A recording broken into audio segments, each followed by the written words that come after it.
So on today we look at the power of thanksgiving through the lens of healing. By that I mean we have been healed, and so we have something to be thankful for.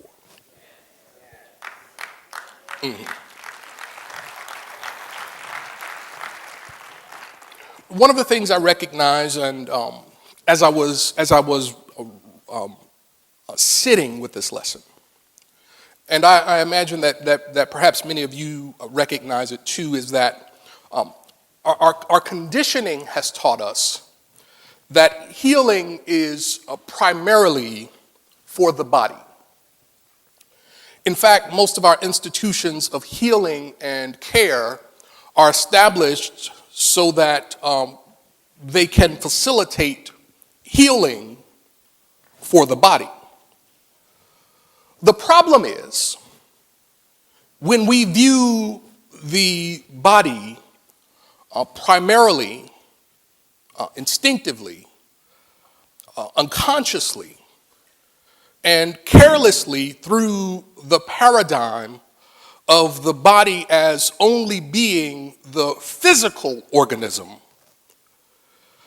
this narrow, limited perspective causes us to misinterpret and therefore misapply the DNA of the divine in how the body is designed. Yes, the body is the physical organism. And yes, the body is filled with an unlimited flow and access to the vast healing potential. But for those of us who understand ourselves as threefold beings, we understand that we are spirit, soul, and body. And I trust that as you understand yourself as a threefold being, a spirit, soul, and body, I trust that you also understand then that the body is not just this physical organism, but the body is also the physical organization of the outer expressions of our inner awareness. Because what we've come to learn is that there is a correlation between the world without, the body, and the mind within. And if we pay a close enough attention, we will find that those two things often match. And so if the body is not just the physical organism, if the body is also the physical organization of my inner awareness, then my relationships are my body. My finances is my body. My business is my body. My church is my body. My peace is my body. My home is my body. My health is my body. My joy is my body.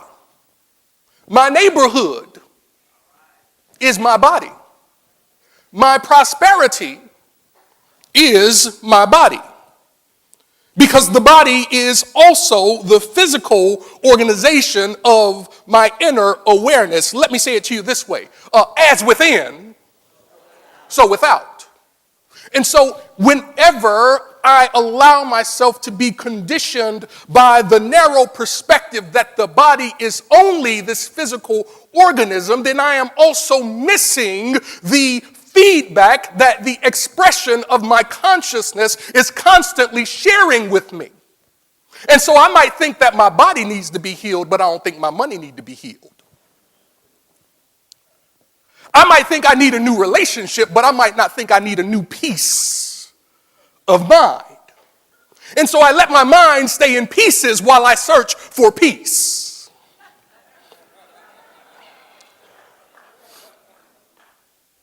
Now, according to this metaphysical perspective, God created the idea of the body as a self-perpetuating, self-renewing organism. This means that baked into the design and function of a divine body consciousness, the body's ability to reproduce itself is natural and consistent. It will, if it is self-perpetuating, it will continue without my intervention. If it is self-renewing, it will renew itself without me directing it to do so. Has anyone here ever broken a nail? If you've ever broken a nail, I'm guessing that you never stopped to send a signal to your brain to say, send an increased supply of a porcelain type sale to the area where my nail just broke. I'm guessing you also never said to those cells, convert the cells into a renewed fingernail. I'm guessing you also never said to yourself, okay, that is enough, job well done. I don't need any more porcelain type cells. Probably what you did, if you're like most of us, is you said, God darn, I just broke my nail. But the self-perpetuating, self-renewing process just did what it does because that is in the nature of the DNA of divine to reproduce what is needed based upon the mindset that is producing it. And so God created the idea of body of man as a self-perpetuating, self-renewing organism, which we then reconstruct into our personal body by the thinking we make it manifest. Can you think with me today? Jesus said it this way. Truly, I tell you, the Son can only do what he sees the Father doing. For whatever the Father does, the Son does likewise. Jesus also said it this way, physician, heal yourself. And then Charles Fillmore gave us some insight. He said the thinking that produces the body is really the result of the precipitation of the thinking part of man. Stay with me, we're going somewhere. And so the precipitation of our thinking is the casting down or the hastening or hurrying of a movement in mind. Stay with me. The etymology of this word precipitation also shares a root with the word precipice. And a precipice is an opening. It is also a falling headlong. A precipice is a steep place. It's an opening. I'm not sure if you've ever had a tea bag, but if you've ever had a tea bag and you've steeped some tea into a container, if you would just continue to steep the tea, it is the steeping that causes the contents within the container to be transformed. The more I steep, the more transformed the contents in the container becomes. The more I steep, the more powerful the contents of the container becomes based upon what it has been steeping in or what has been steeping in it. See, when we understand the law of mind action, or when we understand consciousness, or when we understand that the body is the physical organization of our inner awareness, the more we steep our thinking in a thing, The more consistently our thinking begins to produce what is happening on the inside, and the more what is produced on the inside dictates what you will see in the container, and then you can only pour out the contents of what's within.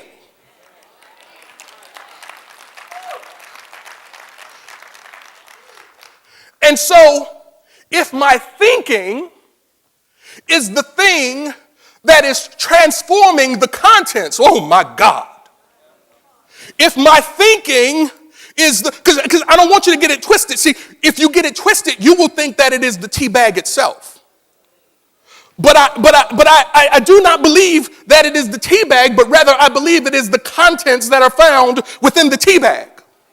Am I right about it?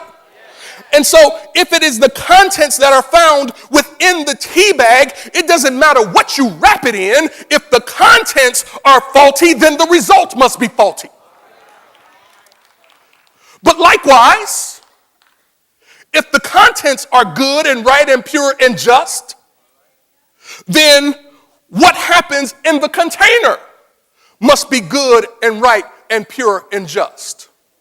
Now, what we miss is that this process is happening all the time because the body creation is self-perpetuating and self-renewing. So you don't have to ever say to yourself, bring me more of what I've been steeping. See, the DNA of the divine automatically assumes that you know enough to only steep what you want to drink. To only steep what you want to consume. See, the intelligence within you naturally assumes that you would never prepare a cocktail for yourself that you wouldn't give to somebody who visits with you.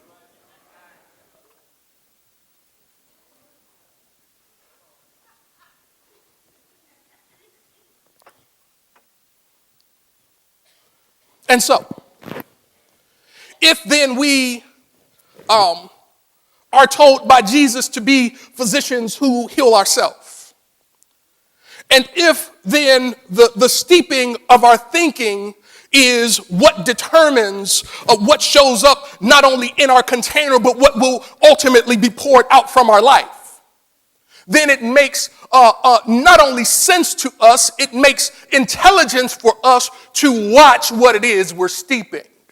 Is that right? There was a story about a gentleman who had been visiting a doctor for this challenge that he was having. And as he was being seen for this treatment, his condition became worse and worse. He happened to be in the doctor's office one day while there was a commercial playing in the background, and this commercial was talking about this new drug and how this new drug was causing this particular condition to move away into its nothingness. But the particular drug had not been approved yet. It was still only in the developmental and testing phase. But this gentleman who was desperate to be free of the condition that was keeping him bound began to pester his doctor. Sometimes when you want something, you got to be a pest about it. He began to pester his doctor to provide him or prescribe to him or give him or sneak to him some doses of this mystery drug so that it might begin to help him.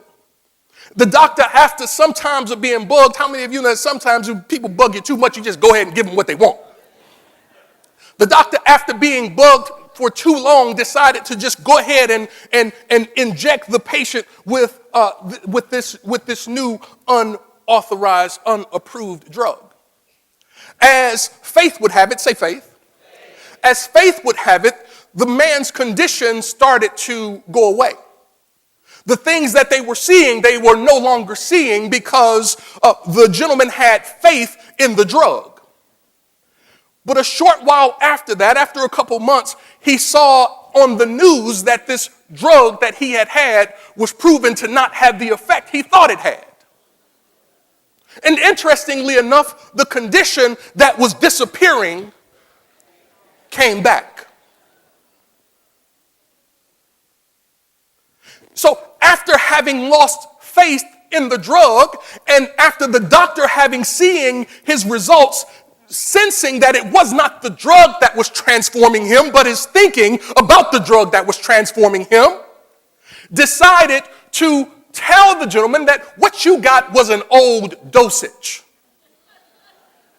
I have some new dosages that I can give you right now.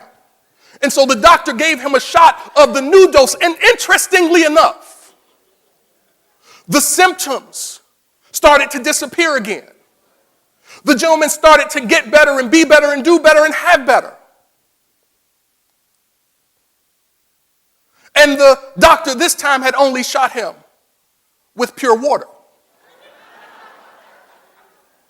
But it was not the drug, it was the thinking that was doing the thing. And so after some time of getting better, the gentleman heard again that this drug now didn't work. And his thinking, his faith, his believing shifted again. And after it shifted this time, he died. But the thing that was keeping him alive was the thing that was within him. It was never outside of him. The healing activity was never something that was outside of him. The ability to be perpetuated and renewed was never something outside of him. The ability to have new healthy relationships is never outside of you. The ability to have a new prosperous bank account is never outside of you. The ability to have a new neighborhood or a new home or a new peace of mind or a new piece of joy is never outside of you. It's always inside of you. But the question is, what do you think you have to be prescribed in order to feel better? Who are you hoping will come into your life to make you feel whole? See, one of the ways you can tell how desperately we want something is the degree to which we will give that thing to ourselves. See, you can tell that you really want love when you love yourself like you deserve to be loved. You can tell that you really want joy when you give yourself the joy that you can, whether you got everything or nothing, joy, you can still experience joy, unspeakable joy. And if you will give it to yourself first, people who identify and resonate with it will come into your experience and say, let me share my joy with you as you share your joy with me. But nobody ever comes into your experience to make you something that you already are not. So then what do we do? How do we give ourselves the opportunity to consistently do, as the master teacher said, and be the type of physician who is open to healing ourselves? How many of you know that the truth of the matter is there is nothing to be healed? See, please, see, I like how we say that. I love the way in which that's so easily and naturally, for those of us who know it, I love how it just easily comes off our lips, almost like a parrot who has learned a saying. And that's a good starting point. That's a good starting point because the base level of learning is rote. But repetition without application is still drama and trauma in your life, world, and affairs. And so, yes, it's good to be able to say there is nothing to be healed, only God to be revealed. But the question is, what level of understanding are you putting under this affirmation of truth? Because the truth can stand on its own. The question is, what kind of consciousness are you flowing in so that you can experience more and stop experiencing greater degrees of less? What are you going to give yourself over to that you might be able to experience the healing that's available to your soul? I submit to you, put this in your notes, one of the first things that you have to do consistently, say consistently. One of the first things that you have to do consistently, say consistently. The hallmark of excellence and greatness is consistency. Stay consistently. Say it like you mean it and you heard what I said. Yeah. See, I want to help you because it's not an affirmation that you say when you get ready, right? Because I'm trying to get you to hear that your experiences are self-perpetuating and self-renewing. Whether you think they're good, bad, or indifferent, they're always happening on their own because the consciousness that they're rooting in is self-perpetuating and self-renewing. And so if you want to have a new perpetuation and if you want to have a new experience, the shift must come and it must be a hard turn, not this soft, mealy mouse, Mickey Mouse, consistently. There's a time to be cute and there's a time to be conscious. And one of those will shift your experience upward and the other will not. I want you to be able to get what you need so that you can live in ways that are reaffirming to the truth that is within your soul. It does not make sense when people of God are living below the level of the goodness that has been provided for them. That is not the way we are supposed to live consistently. Now, I'm not suggesting that you ain't going to have no challenges. You are going to have some challenges.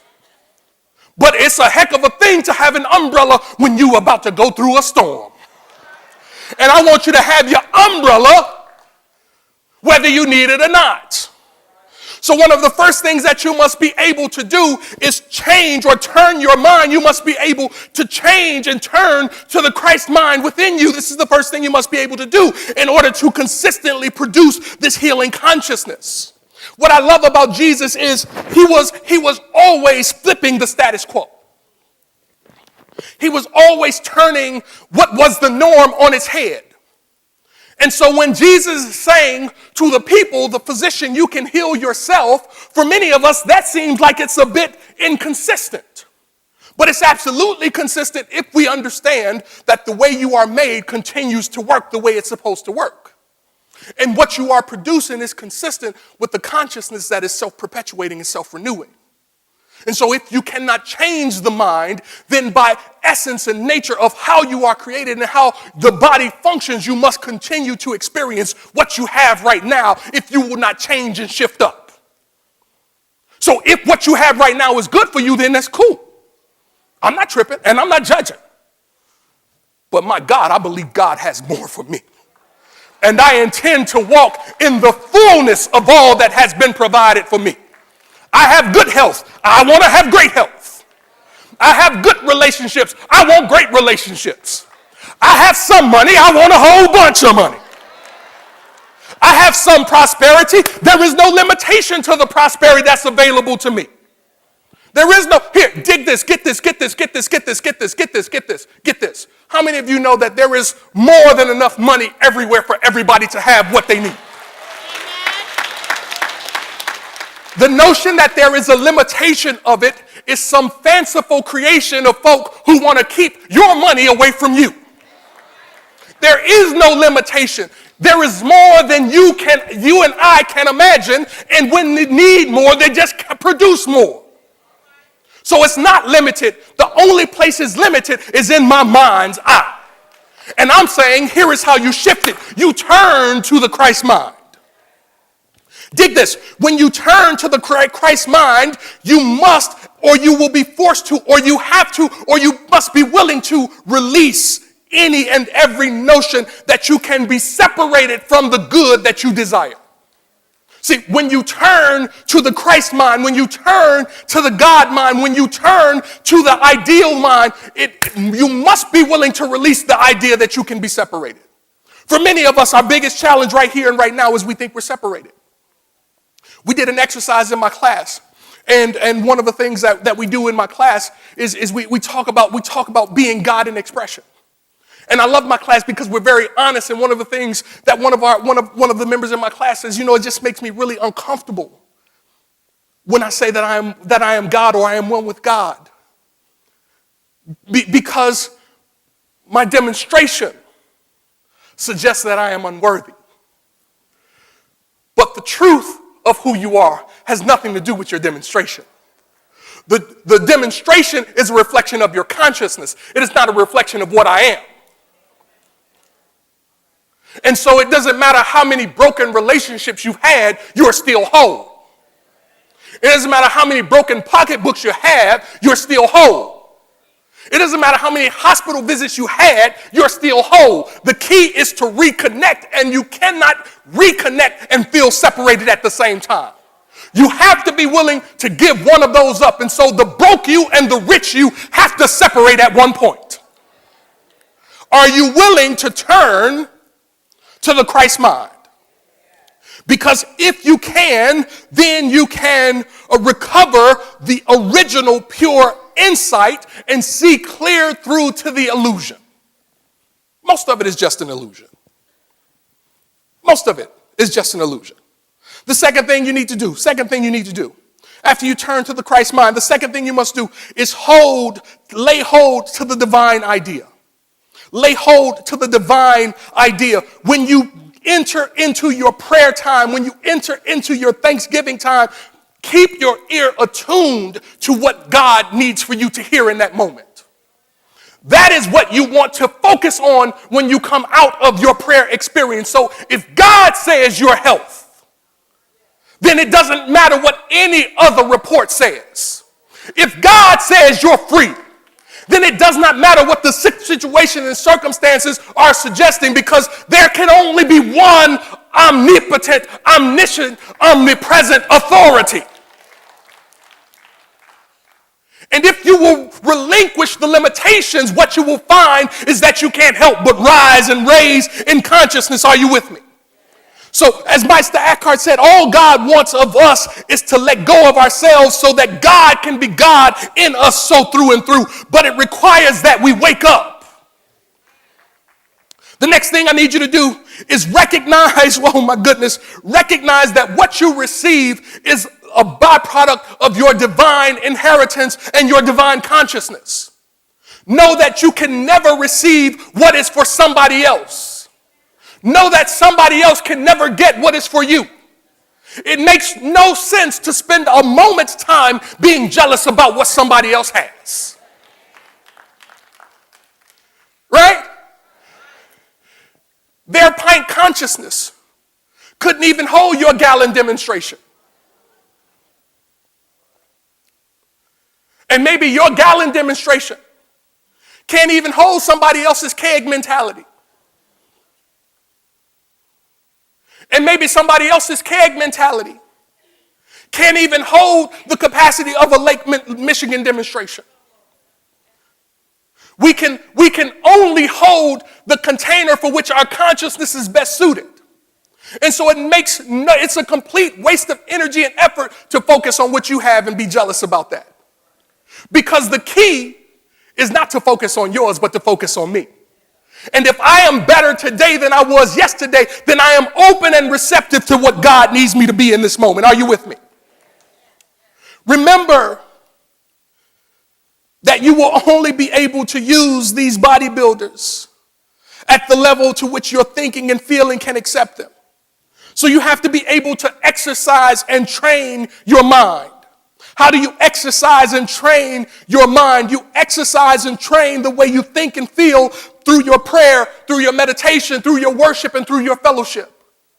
You exercise the way you think and feel through your prayer, through your meditation, through your worship, and through your fellowship. One of the things you are supposed to get when you come here is a thorough exercise of your spirit. Oh, not you. People who go to other churches. They go to other churches to only exercise their bodies. They don't come to church to exercise their soul or to exercise their spirit. Maybe not you, maybe somebody in your row, but not you. When you come to church, the opportunity is to exercise your spirit, to exercise your soul, so that you will be able to get in the flow of the worship experience. See, this is not about an emotional high. This is about a spiritual uplift. See, hear me. You should be better the following Sunday than you were the previous Sunday.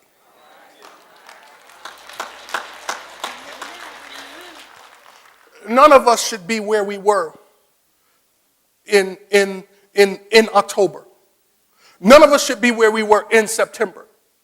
Not if we are hearing and applying the practical Christianity that you are getting. So if you use it, if you work it, it will work.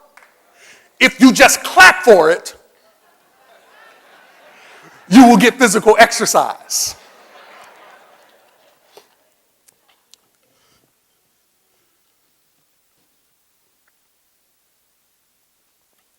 So what must we do? We must recognize also, that the soul will be inclined to demand at the level of need. See, the soul will be inclined to demand at the level of need. What am I saying? I'm saying that it has been suggested that nearly 95% of all people have no genetic reason or predisposition for disease, unhappiness, anxiety, or any other malady. If it is true, say if it is true. If it is true that 95% of all people have no legitimate reason to be ill, then most of us are supposed to be whole. 95% of us are supposed to be well. And not just well in truth, but well in demonstration. So how do we get well in demonstration? That's the question, yeah? We make sure that we are a vibrational match to access the perfect health that already is.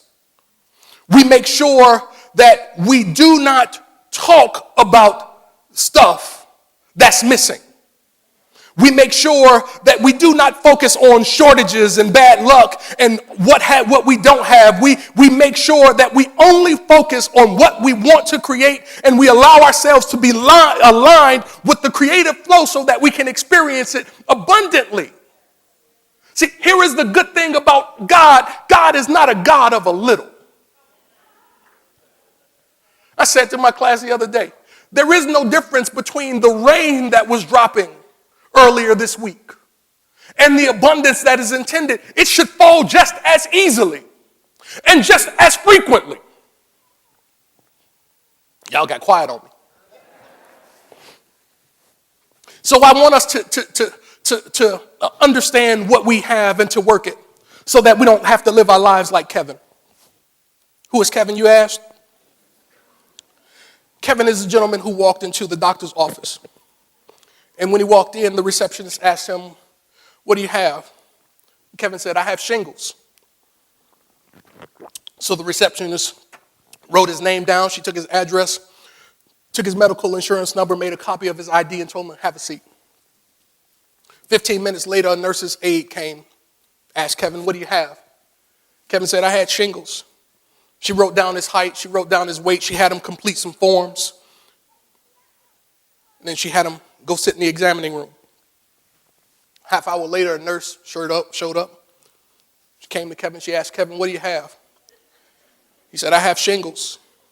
So the nurse gave him a blood test, blood pressure test, electrocardiogram. She told Kevin to take off his clothes.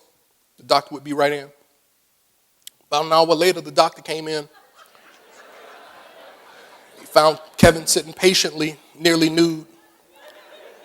He asked Kevin, "What do you have?" Kevin said, "I have shingles." The doctor looked at him and he said, "Where at?" Kevin said, "On my truck." "Where do you want me to deliver them to?" See, most of us go through life with creating unfulfilling, disconnected experiences because we don't realize that what we came to deliver is not what other people are hearing. We're being moved from person to person, from moment to moment, from relationship to relationship, unfulfilled all the time because we don't remember that the power to have the experience you want, the healing that you desire, is within you. But you have to think up and you have to speak up. God bless you.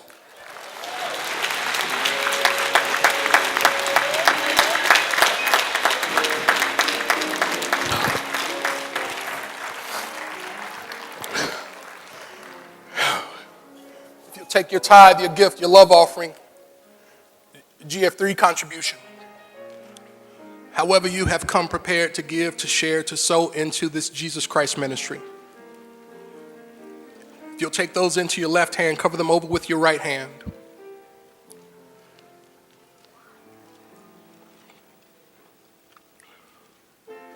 Please repeat after me. Divine love through me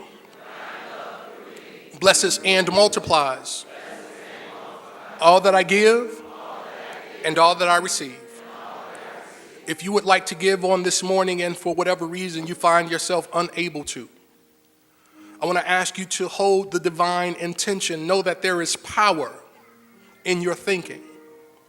Hold the intention for what it is your heart desires to give on this morning. Prayerfully. See yourself making a commitment to give that which you desire to give. Remain open and receptive to the way in which you must turn to God. Remain open and receptive to the way in which you must lay hold of the divine idea. Remember that giving is also a part of your divine inheritance. Because as you give, you create the space for God to fill you back up to overflowing. Remember that your expression is always consistent with the level of your thinking and feeling. And remember that the need will ground the demand. So remember that you need nothing, for God is everything. Remember that you want for nothing, for you are connected to the source. And if there is no need or want, then God can flow in your experience in the way that best fulfills your experience. Please repeat after me. I now give my tithes and offerings to God, and I reap all my soul can hold. Fill me up to overflowing. Thank you, God. Amen and amen.